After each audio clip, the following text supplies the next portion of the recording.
चेहरा बहुत महत्वपूर्ण है कि जो पार्टी को लीड कर रहा है, जिसके चेहरे पर वोटर निकलेगा। और इस बार देखिए महिला की बात की जाए तो महिलाएं वोटर भी काफी ठीक ठाक है, करीब 47 करोड़ महिला वोटर है।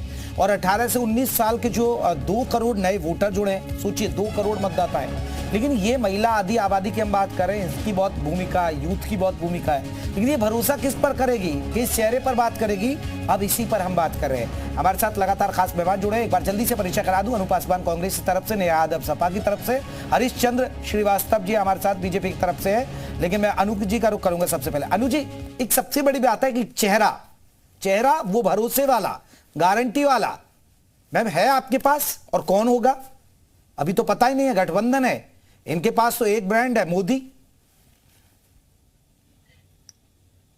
सबसे पहले मैं एक बात बता दूं जेपी जी, ये जो कहते हैं कि हमारे पास एक ही चेहरा है, वन मैन आर्मी मोदी, तो ये जो बार बार अपने सारे संगठन, अपने एनडीए के गठबंधन दलों को, अपने कार्यकर्ताओं को, अपने नेताओं को, मंत्रियों को, मुख्यमंत्रियों को जो दरकिनार करते हैं ना, जो उनकी क्षमताओं पे सवाल बार बार खड़ा कर देते हैं कि हमारा देखो कोई कार्यकर्ता किसी काम का नहीं है, हमारा बीजेपी का कोई मंत्री किसी काम का नहीं है, बीजेपी का कोई मुख्यमंत्री किसी काम का नहीं है, अगर कोई है तो सिर्फ one man army Modi ji, और उन्हीं के हाल पे हमको चुनाव लड़ना है। अगर वो रहेंगे तो हम जीत जाएंगे, अगर वो नहीं रहेंगे और मोदी जी नहीं रहेंगे तो बीजेपी हार जाएगी। मगर ये प्रचलन जेपी जी इंडिया गठबंधन में न कांग्रेस पार्टी में है और न ही सपा में है, न अन्य दलों में है। हम सभी लोग को ये बात पता है कि जो जनता की डिमांड होती है, अनु जी ऐसा क्यों नहीं है? देखिए अब ऐसा नहीं है, कांग्रेस से कमतर तो अखिलेश यादव भी अपने आप को नहीं आंकते हैं, वो भी अपने आप को कमतर नहीं आंकते हैं, ममता बनर्जी भी कमतर नहीं आंक रही है। तो कोई भी नेता कमतर नहीं आंकता ना। तो चेहरा किस पे? जहाँ पे इतने सारे दल हैं, अगर आप उन सभी दलों के अनु जी मैं एक बात मान लेता हूँ। अनु जी ठीक है, आपके पास बहुत सारे चेहरे हैं। अनु जी ये देखिए, अनु जी खूबसूरती लगती है। अनु जी, हमारे उत्तर प्रदेश के करीब 25 करोड़ आबादी होगी, चलिए और बढ़ भी गई होगी। उत्तराखंड में भी है, हम जी उत्तर प्रदेश उत्तराखंड है, करीब हमें लाखों लोग तो सुन ही रहे होंगे। अगर हमारे पास इतने व्यूअर होंगे, कम से कम 1 लाखों लोग तो हमारे पास होंगे जो हमें सुन रहे होंगे। लेकिन ये लाखों लोग जो आपको सुन रहे हैं, अनु जी ये बता दीजिए कि किसके चेहरे पर वो वोट डालने जाए, अखिलेश यादव के या राहुल गांधी के? किसका चेहरा? अगर आप जेपी जी ये कह रहे हैं कि पूछ रहा हूं, मुझे सुन रहे हैं, आपको सुन रहे हैं, हमको सुन रहे हैं, वही तो मैं तो उनसे यही कहूंगी कि आप जनता जो है, चाहे उत्तर प्रदेश की है, चाहे उत्तराखंड की है, जो इस समय मौजूदा में हम लोग को सुन रही है, तो सबसे बड़ी बात आप जनता वो मुझे जरा बता दे कि 2014 में आपने जिस चेहरे पे वोट करके आपने भाजपा को केंद्र में लाया, उस चेहरों को लाने के बाद कितना फायदा मिला जनता को? क्या जनता को 15 लाख रुपए मिल गए? क्या जनता को 2 करोड़ नौकरियां मिल गई? क्या महिलाएं बेटियां सुरक्षित हो गई? क्या युवाओं को रोजगार मिल गया? तो मेरा तो विनम्र निवेदन है कि अगर जनता चेहरा देख के वोट करती है तो अब 2014 वाली गलती तो जनता ना करे। जनता बात करे विकास की, रोजगार की, महिला सुरक्षा की, और जनता बात करे किसानों की। वो गारंटी आज इंडिया गठबंधन कांग्रेस सरकार दे रही है। हमारे माननीय राहुल गांधी जी बार बार कह रहे हैं कि हम अग्निवीर जैसी ऐसी योजनाओं को जो सुरक्षा लौटेंगे। हरी जी एक चेहरे की बात आ रही है, और देखिए मैं यूपी में, ठीक है अनु जी हो गई बात, चेहरे की बात आ रही है, आप कह रही हैं कि चेहरे पर भरोसा ना करें। लेकिन यहाँ तो देखिए डबल इंजन की बात करते हैं, और यूपी एक बड़ा राज्य है, आप भी जानती है 80 सीटें हैं, और यहाँ तो डबल चेहरा है, डबल फैक्टर है। मोदी जी तो काम कर ही रहे हैं यूपी में, लेकिन उनका एक दूसरा बड़ा विकल्प है कि भाई योगी जी के नाम पर भी काफी वोट मिलेंगे बीजेपी को। मानते हैं क्या हरीशचंद जी? देखिए, मोदी तो फैक्टर हैं, योगी जी भी एक फैक्टर नहीं। देखिए, देश की जनता जनार्दन 4 करोड़ लोगों को घर मिले, 12 करोड़ लोगों को गैस कनेक्शन मिले, निःशुल्क गैस कनेक्शन मिले, और वर्ल्ड क्लास रोड इंफ्रास्ट्रक्चर आप पूरे देश में देख सकते हैं। एयरपोर्ट्स और 15 एम्स मिले, IIMs मिले, IITs मिली, और गरीबों को 50 करोड़ गरीब परिवारों को 5 लाख रुपए की निःशुल्क इलाज की गारंटी मिली, मुफ्त वैक्सीन मिली, 80 करोड़ लोगों को निःशुल्क उनके घर राशन पहुंच रहा है। तो मोदी की गारंटी आज बड़ी गारंटी है। जनता जनार्दन जानती है कि मोदी जी जो कहते हैं उसको करके दिखाते हैं। आज मोदी जी का डंका बज रहा है, देश ही नहीं देश से बाहर भी, दुनिया के फलक पे भी। नौजवान हो, किसान हो, महिलाएं हो, सबको है, सबके लिए मोदी जी का जो नेतृत्व है वो सबके लिए एक खुशियों का पैगाम है। उनको लगता है कि मोदी जी हैं तो उनकी चिंता करने वाला कोई है। विकास का कोई पैमाना आप देख लीजिए। चलिए, हरीश जी कह रहे हैं कि मोदी उनके लिए एक ब्रांड है और मोदी एक चेहरा, और जिस पर वो गारंटी की बात कर रहे हैं विकास उनके नाम पर। ठीक है, मैं हरीश जी लौटूंगा। हमारे साथ नीतीश पांडे भी हमारे सहयोगी लखनऊ से जुड़े। नीतीश का रुख कर लेते हैं। नीतीश, देखिए अब तारीखों का ऐलान हो चुका है, अब सिर्फ मुद्दों का हथियार तैयार हो रहे हैं। तो क्या लग रहा है इस बार मुद्दे क्या लग रहे हैं? क्योंकि यूपी के नजरिए से देखें तो यूपी में कौन कौन से मुद्दे चलेंगे और कौन वोटरों के जहन में क्या मुद्दा है? देखिए जेपी, दो बार का अगर बात करें तो दो मुख्य मुद्दों पर मैं बातचीत करूंगा। पहले बिंदुवार गिना दूं। अगर मुख्य मुद्दों की अगर बात करें तो बेरोजगारी का मुद्दा है। इसके साथ ही अगर बात करें तो कुछ लोग महंगाई का मुद्दा बना रहे हैं, लेकिन अगर इसके तरह अगर बात करें तो विकास राम नाम का संदेश और इसके साथ ही जो किसानों को सुविधाएं दी गई हैं उनका भी कहीं ना कहीं इस चुनाव में मुद्दा जनता के जहन में बड़े पैमाने पर उठता हुआ नजर आ रहा है। लेकिन इसके साथ जो दूसरा मुद्दा मैं कह रहा था, दूसरा बिंदु, तो कहीं ना कहीं जो सत्ता पक्ष है या फिर विपक्ष, दोनों की बात कह लूं तो सत्ता पक्ष के पास दो चेहरे, डबल इंजन की सरकार कही जा रही है। एक तरफ मुख्यमंत्री योगी हैं, उत्तर प्रदेश की जो सीटें हैं उनके दावेदारी में कहीं ना कहीं जो कानून व्यवस्था है और जो विकास हुआ है उसके दावे किए जा रहे हैं, और दूसरा जो चेहरा है वो प्रधानमंत्री का है जो वाराणसी से फिर से एक बार मैदान में उतर गए हैं। और अगर दूसरी ओर बात करें विपक्ष की, तो विपक्ष के पास चेहरे तो बहुत हैं, लेकिन मुख्य चेहरा यानी कि जनता ये समझ सके कि कहीं ना कहीं इस चेहरे पर हमको वोट देना है और हम इन्हें प्रधानमंत्री के पद पर आसीन होते हुए देखेंगे, ये चेहरा अभी तक पूरी तरह से निर्धारित नहीं हो सका है और इसका जमीन पर कहीं ना कहीं वोटों के रूप में प्रभाव देखने को मिल सकता है। क्योंकि हम भी जनता के बीच जाते हैं और वहां पर जब लोगों से बातचीत करते हैं तो मुद्दे जरूर गिनाते हैं, लेकिन बिल्कुल ये एक बड़ी बात है नीतीश जो आप कह रहे हैं, ये एक सवाल है। नेहा जी मुद्दों पर जब ग्राउंड पर उतरते हैं, नेहा जी ग्राउंड पर जब हम उतरते हैं और ग्राउंड पर जब लोगों से बात करते हैं तो देखिए मुद्दे बहुत सारे। वो कहते हैं कि हाँ बेरोजगारी है, पेपर लीक हुआ है, नाराजगी है, लेकिन कहते हैं कि फिर भी हम वोट बीजेपी को देंगे। राम मंदिर एक बड़ा मुद्दा है, वो कहते हैं कि मोदी फैक्टर तो है ही लेकिन योगी सबसे बड़े फैक्टर हैं। कैसे पार पाएंगे मैम यूपी में? देखिए, धर्म हमारी निजी आस्था का विषय है। ये लोग धार्मिक नहीं है, धर्मी ध्वजी लोग हैं। लेकिन लोग कह रहे हैं कि हम राम नाम पर वोट देंगे, राम मंदिर बनाया हम वोट दे रहे हैं। नहीं, राम नाम की लूट मच रही है और कुछ नहीं है। राम मंदिर माननीय सुप्रीम कोर्ट के आदेश के बाद बनाया है। वोटर खुद कह रहा है भगवान राम में सबकी आस्था। आपकी आस्था नहीं है क्या भगवान राम में? हमारी आस्था नहीं है क्या भगवान राम में? क्या हम भगवान राम को राजनीति तो अखिलेश यादव जी अभी तक दर्शन करने नहीं गए वहाँ? राजनीतिकरण करेंगे क्या? भारतीय जनता पार्टी डेट, नेहा जी अखिलेश यादव दर्शन करने नहीं गए? जेपी जी, भारतीय आस्था है, दर्शन करने नहीं गए अभी क्या? भारतीय जनता पार्टी डेट नहीं बताएगी कि अखिलेश जी कब दर्शन करने जाएंगे, कब नहीं जाएंगे। ये हमारी निजी आस्था का विषय है। माननीय अखिलेश जी ने कहा है कि वो अपने परिवार के साथ दर्शन करने जाएंगे। भाजपा नहीं बताएगी कि आज चलना है, कल नहीं चलना है, परसों जाना है, नहीं जाना है। ये निजी आस्था का विषय है। हम सब जाते हैं दर्शन करने। हम सब भगवान कृष्ण, राम, शिव सबको मानते हैं। हमारी आस्था ईश्वर में है। हम सुख दुख में भगवान को याद करते हैं, हर कोई करता है, लेकिन इसका राजनीतिकरण करना बहुत दुर्भाग्य की बात है। भारतीय जनता पार्टी के पास मुद्दे नहीं है। भारतीय जनता पार्टी ने विकास नहीं किया। जी एक बड़ा सवाल, देखिए ये तो भी वो जवाब दे ही रहे हैं, लेकिन नेहा जी एक बड़ा सवाल है। आप कहते हैं कि राम मंदिर पर राजनीति कर रही है बीजेपी। राम मंदिर इनका एजेंडा रहा है, राम मंदिर इनका शुरू से मुद्दा रहा है, राम मंदिर इनका चुनावी घोषणा पत्र में रहा है, तो वो उसकी बात क्यों ना करें? आप बताइए ना क्यों ना करें? जी जेपी जी, इनके एजेंडे में तो 2 करोड़ रोजगार भी प्रतिवर्ष देने का वादा था, उसे भी नहीं पूरा कर पाए ये। इनके एजेंडे में तो ये भी था कि किसानों की आय दोगुनी कर देंगे, किसानों की आय दोगुनी नहीं कर पाए।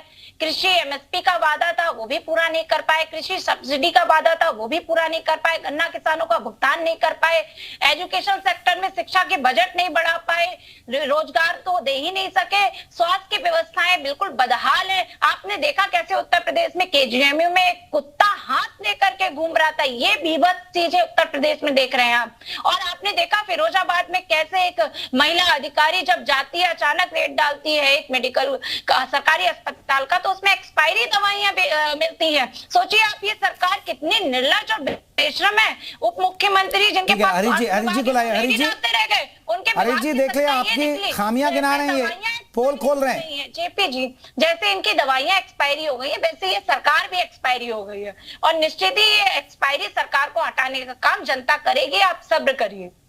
लेकिन मैम सफलता नहीं मिल रही ना आपको 2014, 19 और देखिए आप बीएसपी के साथ मिलकर लड़े, वहां क्या स्थिति रही? बीएसपी वाले ज्यादा फायदे में रह गए, आपको नुकसान मिल गया।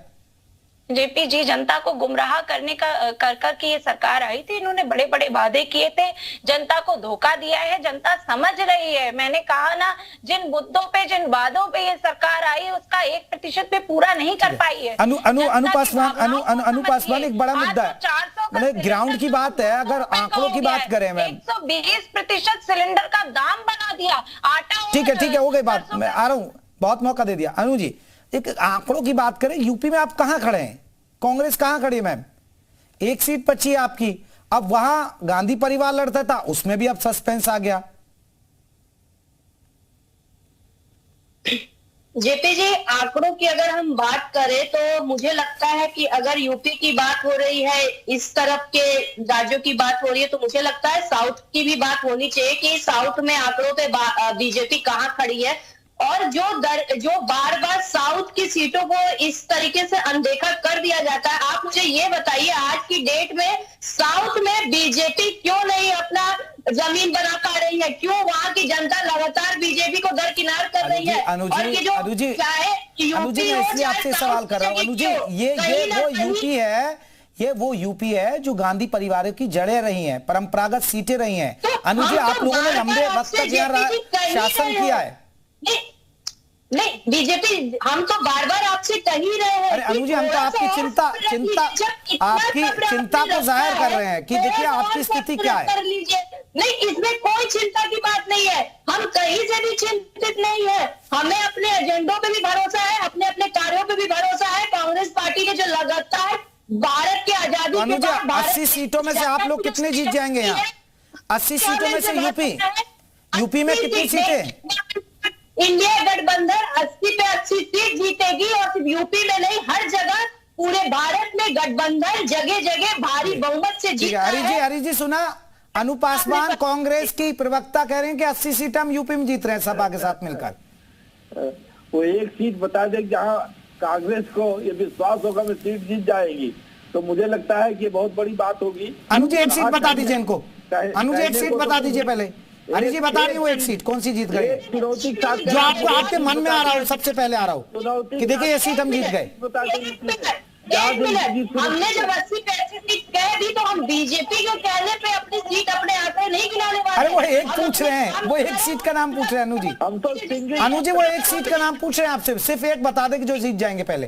अपने आप मैं तो कही रही, जब हमने 80 में 80 गिना दिया तो आप एक आंकड़ों की बात कर रहे हैं। हम बार बार कह रहे हैं कि हम इंडिया गठबंधन पूरे भारत में अच्छा प्रदर्शन, हम ज्यादा राहुल जी और प्रियंका दोनों उत्तर प्रदेश छोड़ के जा रहे हैं, इसीलिए राहुल गांधी और प्रियंका गांधी वाड्रा दोनों उत्तर प्रदेश छोड़ के भाग रहे हैं, क्योंकि उनको लगता है कि उत्तर प्रदेश में उनको भी कोई स्टेट मिलने वाला नहीं। सांसद को भगाया जा रहा है, कुशीनगर में बैलेट पोस्टर लग रहा है कि रोड नहीं तो वोट नहीं। आप इन मुद्दों पे क्यों नहीं बात कर रहे? आप जनता के बीच में जाने की हिम्मत नहीं कर पा रहे, इसीलिए मंच पे खड़े होकर आप बार बार एक ही बात कह रहे हैं कि भाई वोट दो, इन्हीं के चेहरे वोट दो, वन मैन आर्मी की बात करें।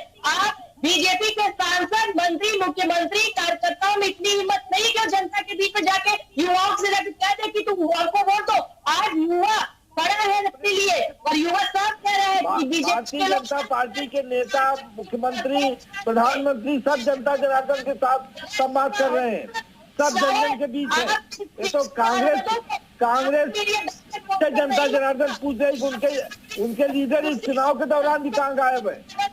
ये आज जनता जनार्दन पूछ रही है कि कांग्रेस का नेतृत्व चुनाव के दौरान भी उत्तर प्रदेश छोड़ के भाग गया है। चले मैं मैं लौटूंगा। नीतीश भी हमारे साथ जुड़े हैं, नया जी लौटूंगा, आपके पास भी आ रहा हूं। नीतीश, एक बड़ा सवाल है क्योंकि देखिए ये लड़ाई बहुत जंग है। एक इधर आरएलडी बीजेपी के साथ आ गई, जो बहुत कहीं ना कहीं पश्चिमी यूपी में सपा के साथ थी, और वो नुकसान पहुंचाएगा। बीजेपी कह रही है कि उनको फायदा होगा क्योंकि जाट बेल्ट भी है, यहाँ पर काफी किसान भी रहते हैं। लेकिन कांग्रेस की स्थिति, हालांकि वो कह रही है कि हम 80 सीटें जीत जाएंगे मिलकर गठबंधन में, कांग्रेस की स्थिति है क्या? कांग्रेस क्योंकि अभी सस्पेंस है, अभी उम्मीदवार भी नहीं, अभी गांधी परिवार लड़ेगा नहीं लड़ेगा, और ये है ठीक है नहीं लड़े उनकी मर्जी है, कहीं से भी लड़ा रहे, लेकिन एक बड़ा चेहरा नहीं होता यूपी जैसे राज्य में, तो वो कहीं ना कहीं पार्टी के लिए एक नुकसान की बात होगी ना। यही तो जनता कहीं ना कहीं सवाल उठा रही है। जनता के मन में यही तो सवाल है जेपी कि एक और अगर बात करें तो प्रधानमंत्री उत्तर प्रदेश के वाराणसी से चुनाव लड़ रहे हैं और उन्होंने अपनी कैंपेनिंग के तौर पर वहां पर पहुंचने के साथ ही जनता का आह्वान भी कर दिया। इसके अलावा अगर बात करें तो बीजेपी के कई दिग्गज सांसद जो कि पहले से वहां पे सांसद रहे हैं और फिर से एक बार प्रतिनिधि बने, वो अपने अपने संसदीय क्षेत्रों में जाकर चुनाव प्रचार में जुट गए, लोगों को पूरी तरह से अपनी ओर जोड़ने का प्रयास शुरू कर दिया। वहीं अगर दूसरी बात कर ले तो अमेठी रायबरेली से जिस तरह की खबरें सामने आ रही हैं उस पर गौर कर लीजिए। और स्वयं गठबंधन की अगर बात करें तो समाजवादी पार्टी के राष्ट्रीय अध्यक्ष भी कहीं ना कहीं चुनाव मैदान में कहां से उतरेंगे अभी ये पूरी तरह से स्पष्ट नहीं हो पाया है। आजमगढ़ से लोगों को उम्मीद थी, वहां से अगर बात करें तो धर्मेंद्र यादव का टिकट कहीं ना कहीं कंफर्म होता हुआ दिखाई दिया। तो ऐसी स्थिति में अब जो आप बात कह रहे हैं कि कहीं ना कहीं एक और जाटलैंड अगर बात करें तो आरएलडी इनके साथ जुड़ गई बीजेपी के, वहां पर नुकसान। दूसरी ओर मुख्य चेहरे का कहीं ना कहीं पूरी तरह से स्पष्ट न होना, दूसरा नुकसान। तीसरा, जो शीर्षस्थ नेता हैं वही मैदान में नहीं दिखाई दे रहे हैं, तो फिर स्टार प्रचारक और बेहतरी की व्यवस्था के दावे कौन करेगा? और ऐसी स्थिति में जब 80 की 80 सीटें जीतने के दावे किए जा रहे हैं कांग्रेस की ओर से, तो उन सीटों को जीतने के मुख्य पैमाने क्या होंगे ये शायद बताना कठिन हो रहा है। और जैसा कि आपका सवाल है जमीन पर, तो जमीन पर अगर बात करें तो अगर बात करें तो इनके प्रदेश अध्यक्ष है अजय राय, जमीनी नेता कहे जाते हैं, वाराणसी से चुनाव लड़ते आए हैं। तो कुल मिला के अगर मुख्य चेहरे के तौर पर देखा जाए इस समय उत्तर प्रदेश में तो अजय राय का ही चेहरा है। लेकिन अगर उसके इधर अगर बात करें तो राजेश मिश्रा की मैं बात करना चाहूंगा, वाराणसी से पूर्व सांसद रहे हैं, वो भी कांग्रेस का दामन छोड़कर भारतीय जनता पार्टी के साथ जुड़ चुके हैं। तो ऐसी स्थिति में कई सवाल हैं और सवाल उसमें यह भी है कि आखिर कांग्रेस की नैया कैसे पार लगेगी। दयादव जी बीजेपी 80 सीट के दावा कर रही है, हालांकि आपके सहयोगी भी कह रही हैं अनु पासवान जी हम मिलकर 80 सीटें जीत रहे हैं। जीत जाएंगे आप लोग 80 सीटें? देखिए बिल्कुल जीत रहे हैं। और अभी आपने ये भी पूछा था कि भारतीय जनता पार्टी 000 400 पे हार रही है और उत्तर प्रदेश में डबल जीरो सीटें जीत रही है। मतलब इनकी कोई स्थिति उत्तर प्रदेश में नहीं है, ये बस हवाई है। वाराणसी भी हार जाएंगे? बिल्कुल हारेंगे, जनता हारेगी। क्या मोदी जी क्या भगवान है? मोदी जी भी तो इंसानी है ना। मोदी जी ने जब राहुल गांधी हार सकते तो मोदी जी भी हार जाए। मोदी जी बिल्कुल आपकी दुआएं लग जाएंगी, मोदी जी हार जाएंगे। मेरी दुआ नहीं है, ये तो आपकी दुआएं हैं जी। मैं दुआ नहीं कर रहा हूँ किसी के लिए, मैं तो शुभकामनाएं दे सकता हूँ हार जीत के लिए। मैं तो आपको भी जीत की शुभकामनाएं दे दूंगा, उनको भी जीत की शुभकामनाएं दे सकता हूँ। मैं तो कह रही हूँ आप जनता के सुर में सुर मिलाइए, इन चोरों के खिलाफ खुलकर बोलिए कि कैसे इन्होंने इलेक्टोरल बॉन्ड की चोरी की, कैसे आरक्षण में घोटाला किया। आप ही के चैनलों ने चलाया, कितनी मार्मिक वीडियो आई। 69,000 शिक्षक भर्ती के आंदोलन के छात्रों ने अपना आंदोलन हटाया, कितने दुखी थे वो, कितने द्रवित थे, किस तरह से बताइए उनके साथ न्याय नहीं किया इस सरकार ने। 6800 अभ्यर्थियों को नियुक्ति हरीश जी कब देंगे? और अभी बड़ी बड़ी बातें कर रहे थे, इन्होंने IIT बना दिया, इन्होंने IIM बना दिया, इन्होंने एम्स बना दिया। अरे भाई इतना झूठ, इतना झूठ, इतना झूठ। एक भी समाजवादी पार्टी सरकार ने अपने कार्यकाल में जितना कुल गन्ना भुगतान किया था उसका 3 गुना किसानों को भुगतान किया। और जिस तरह से पारदर्शी ढंग से 8 लाख युवाओं को सरकारी नौकरियां मिली, समाजवादी सरकार ने किसानों के लिए बीज, खाद और खेती के उपकरण की खरीद के लिए दिया था। और पिछली सरकार का बकाया भुगतान 1336 करोड़ रुपए किया था। किसानों को दुर्घटना बीमा 240 करोड़ रुपए दिया था। किसानों की कर्ज माफी 1784 करोड़ समाजवादी सरकार ने की थी। मैंने कहा कि जनता सब समझती, भूल नहीं जाती। क्या कार्यकाल रहा समाजवादी पार्टी जनता को भी याद है। 93,212 करोड़ रुपए की व्यवस्था किसानों के लिए सपा सरकार ने मैम ऐसा नहीं है। गन्ने आपके टाइम में गन्ने का रेट क्या था मैम? गन्ने जी आपके टाइम में गन्ने का रेट क्या था और आप गन्ने का रेट क्या दे रही है सरकार? महोदय 0.20% गन्ने और का रेट बढ़ा देने से आपके रेट राज्य में नहीं ऐसा बढ़ नहीं है, जाता। शुगर मिलों पर प्रति बकाया किलो इतना पे था, 20 पैसा। इन लोगों ने प्रति काम किया है। JP मैं नहीं कह रहा, मैं जी, ग्राउंड पर सुन जाकर जब लीजिए, किसानों मैं से कहता हूँ कि अब हमें JP जल्दी जी, पेमेंट मैं हो जाता है। जेपी जी प्रति किलो पे 20 पैसा बढ़ाने से कुछ नहीं होता, महंगाई अरे मैम 20 पैसा ही बढ़ा है क्या? कैसी बातें कर रही हैं आप? 20 पैसा बढ़ा, 6-7 साल में 20 पैसा बढ़ा, माफ कीजिए मैम। 20 पैसा। अरे इतना झूठ मत बोलिए ना, अरे गुमराह मत करिए, किसान भी आपसे नाराज हो जाएगा। नहीं चलता, भारत में 20 पैसा भी नहीं चलता, उतना पैसा ये बढ़ा रहे। खाद की बोरी, एक तरफ खाद की बोरी का वजन घटाते जा रहे हैं और झूठ बोल रहे हैं किसानों से कि हमने पैसा घटा दिया। अरे भाई वजन। नेहा जी आप फिर आप देखिए किसानों के बीच में नहीं है। माननीय अखिलेश जी ने, नेहा जी आपकी राजनीति, माननीय अखिलेश जी ने उदाहरण दिया था, पार्ले जी बिस्किट का, भारतीय जनता पार्टी की सच्चाई वही है कि बिस्किट का दाम वही है, लेकिन निःशुल्क सिंचाई के लिए का काम किया मोदी सरकार ने। तो नेहा जी कहाँ आप सोच रहे हैं? और दाम वही का ड्रामा कर रहे हैं। नेहा जी एक मिनट, आपसे नाराज है। नेहा जी एक मिनट, पता है किसानों का दर्द क्या था? आप यकीन मानिएगा, मैं ग्राउंड पर जाता हूं और किसान कहते थे जब अखिलेश की सरकार थी हमारी भैंस चोरी हो जाती थी, छोटा शिशु, उनकी भैंसें खुल जाती थी, वो कहते हैं आप चैन से सोते हैं, हमारी भैंस चोरी नहीं होती है। बड़ा इश्यू है किसानों के लिए। मैं, आप बहुत अच्छे पत्रकार हैं, मैं आपको नहीं तो फिर आपको पता ही नहीं मैम, फिर आपके परिवार में आप या तो खेतों में गई नहीं है आप, या किसानों से आप मिलती नहीं है। जेपी जी आपने मुझे बुलाया, मुझे मौका दीजिए, मैं जवाब मैं यही तो पूछ रहा हूँ आपसे। किसान सच बताऊं तो किससे परेशान? किसान आज छुट्टा जानवर की बिल्कुल परेशान है, मैं तो कह रहा हूँ। रात भर टॉर्च लेकर बैठता है, रात भर रखवाली कर रहा है, कितने किसानों की फसलें चल जा रही हैं, उस पर ये छुट्टा जो बैल है, जो छुट्टा जानवर है, उस पर भारतीय जनता पार्टी के प्रवक्ता महोदय से पूछिए सरकार ने आज तक क्या किया है? सड़कों पे सांड घूम रहे हैं, उनको कंट्रोल करने के लिए सरकार ने क्या किया है? किसानों को एमएसपी क्यों नहीं दी? इन्होंने गारंटी कही थी एमएसपी की, क्यों नहीं दे पाए? अरी जी किसानों पर एक बार जवाब दे दीजिए, फिर हमारी चर्चा खत्म करने का वक्त आ लिया। इन्होंने कृषि सब्सिडी देने को कहा, वो भी नहीं दे पाए। किसानों को 6,000 रुपया सम्मान निधि मोदी सरकार दे रही है। 60 साल के किसानों को पेंशन देने का काम मोदी सरकार कर रही है, और किसानों के नलकूपों को मुफ्त बिजली देने का काम मोदी सरकार कर रही है। किसानों के उत्पाद का अधिक से अधिक दाम उनको मिल सके, उसकी व्यवस्था मंडियों में मोदी सरकार ने की। सर्वाधिक अगर देखा जाए तो किसानों की एमएसपी बढ़ाने का काम मोदी सरकार ने किया। आज किसान खुशहाल है, आज किसान की खुशहाली आप देखिए।